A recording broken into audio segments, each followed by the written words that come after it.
मुश्किल है सफर पर सुन ओ मुसाफिर हो, कहीं अगर तू रुका तो मंजिल आएगी ना फिर। डरना तो बंदया, रुकना तो बंदया, राह पे चल बंदया।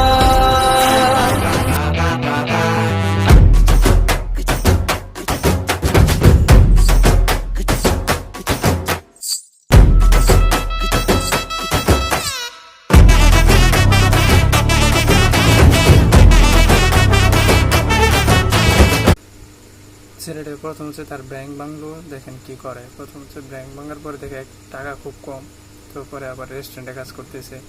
রেস্টুরেন্টে কাজ করে আবার হচ্ছে পেপার বিক্রি করে তারপরে গাড়ি মুছতেছে। গাড়ি মুছে সব টাকা টাকা জমায় একটা নূপুর কিনছে। নূপুরটা হচ্ছে তার মায়ের জন্য। মা খুব খুশি হয়েছে, খুশি হয়ে নূপুরটা লাগাইছে।